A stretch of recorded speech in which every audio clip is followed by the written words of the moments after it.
Diese Schicksale sind oft sehr schwer zu begreifen für jeden Einzelnen. Das ist ja sehr unfreiwillig, kommt man in die Rolle als Patient. Jeder Patient, der ein Herzproblem hat, hat Ängste. Von einer Sekunde auf die andere ist er plötzlich in einer ganz anderen Situation, als sein geplanter Alltag war.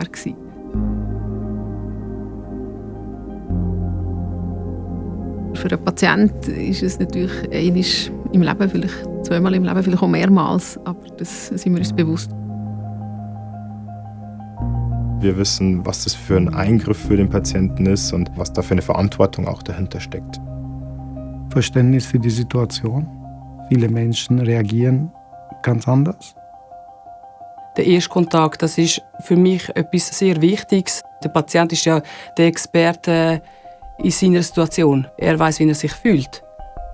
Es ist natürlich ein grosses Haus und es macht sicher Angst, wenn man so reinkommt. Aber sehr schnell hat man dann so eine kleine Welt um sich, die sich um einen kümmert. Und ich glaube, dann wird es so wieder menschlich. Wir haben dann eine erste Gelegenheit im Gespräch, aber vor allem mit dem Bild, etwas von dieser Unsicherheit zu nehmen. Wir können es konkret machen, wir können das Herz zeigen, wir können den Befund zeigen. Viele Probleme, die zwischen Arzt oder zwischen Spital und Patient sind Kommunikationsprobleme. Eine der wichtigsten ärztlichen Aufgaben, aber auch in der Pflege, ist Zuhören. Jeder Mensch bringt seine Geschichte mit. Da muss man sich Zeit nehmen.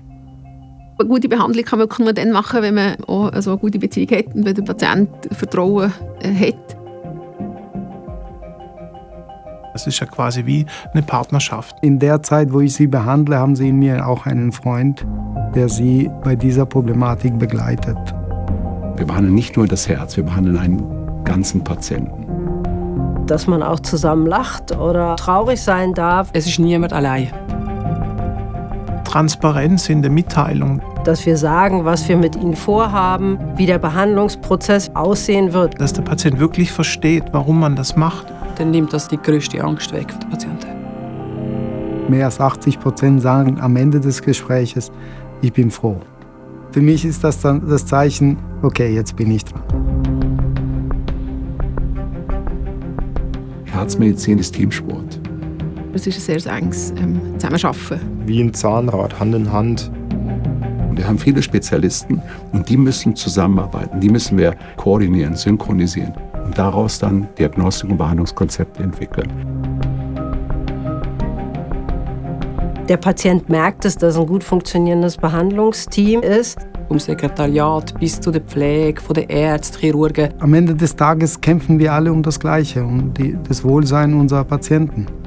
Und dieses Wohlsein kann und wird niemals von einem Einzelnen erreicht.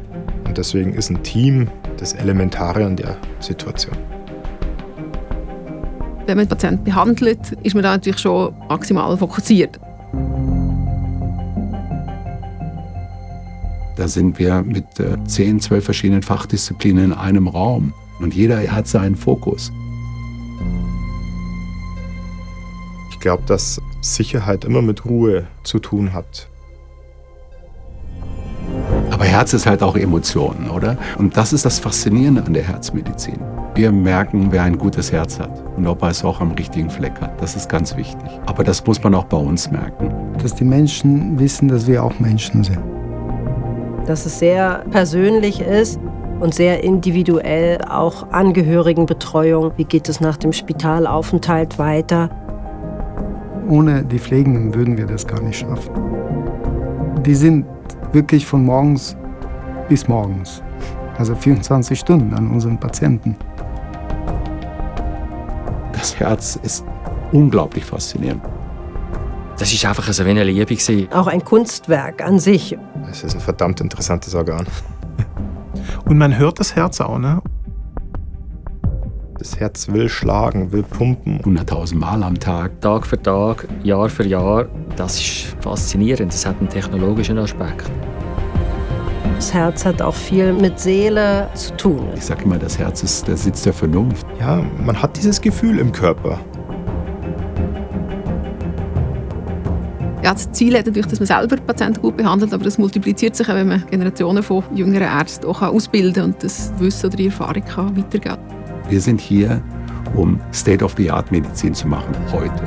Aber wir müssen auch die Medizin der Zukunft entwickeln. Das ist unsere Aufgabe hier. Wir sind ein Universitätsspital. Wo wir uns darum bemühen, die Technologie weiterzubringen, ganz vorne dabei zu sein. Der Herzkatheter wurde bei uns entwickelt. Andreas Günzig hat damals die erste Ballondilatation in den Herzkranzgefäßen gemacht. Das war eine Sensation. Ake Senning und Marco Turina, beide standen damals dem Andreas Günzig zur Seite. Und gemeinsam sind die für mich die Wiege des heutigen Herzteams. Deswegen gibt es ja auch dieses Konstrukt mit dem Herzzentrum. Herzchirurgie und Kardiologie unter einem gemeinsamen Auftritt. Durch die Ergänzung dieser Disziplinen kommen wir schnell ans Ziel. Und das Ziel ist immer das Wohlsein unserer Patienten. Der Patient kann uns vertrauen, dass wir jedem Einzelnen das Beste zukommen lassen. Nicht nur Hoffnung geben, sondern auch eine Zukunft geben. Etwas bewirken für einen Menschen, für sein Leben, für seine Familie. Wir wollen, dass der Patient mit jungem Herzen älter wird.